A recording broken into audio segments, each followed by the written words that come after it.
Former Love Island star Hughes has hit out at animal rights protesters for causing strain on the racehorse's mental well-being during the Grand National races at Aintree on Saturday.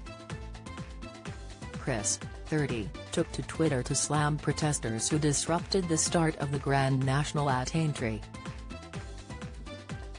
The race was won by Scottish horse Corach Rambler, but not before a delayed start after animal rights activists sought to scale the fence and break onto the course, with some trying to attach themselves to fences.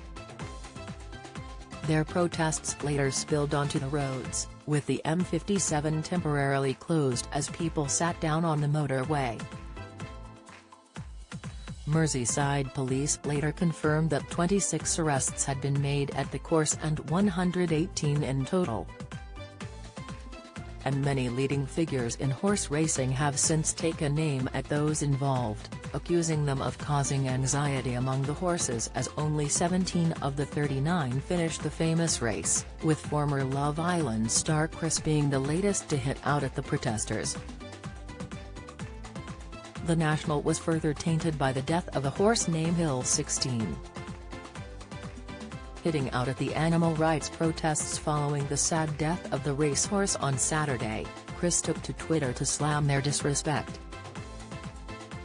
Protesters forcing the mental well-being of the racehorse to be affected, the reality TV star furiously tweeted.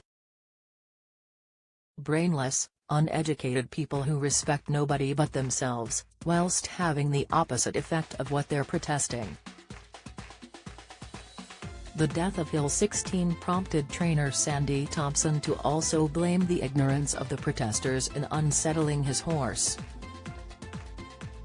He got absolutely hyper and we washed him off. They haven't a bloody clue what they're doing, he told the Racing Post. He just hasn't taken off at the first fence, has got so bloody hyper because of the carry-on.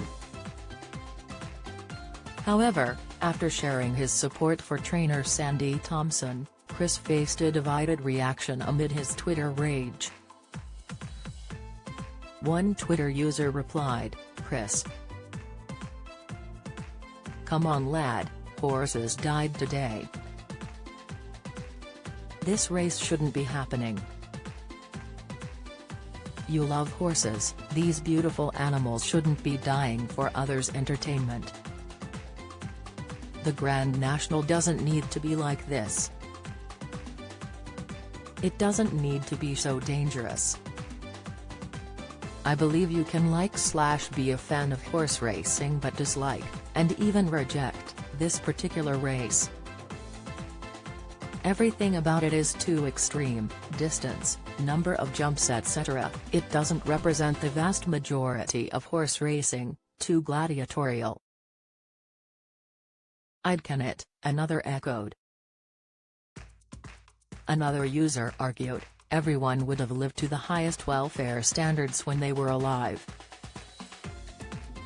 Their death would have caused untold pain to the owner, trainer and stable staff.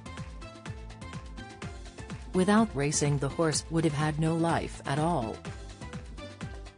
10 years a happy horse or no life at all. I know which I would choose. I thought we were meant to be a nation of animal lovers," someone else questioned. "Keep kidding yourself. They're driven in horse boxes all over the country and kept tied up until the start. You seriously think a delay is why they fall?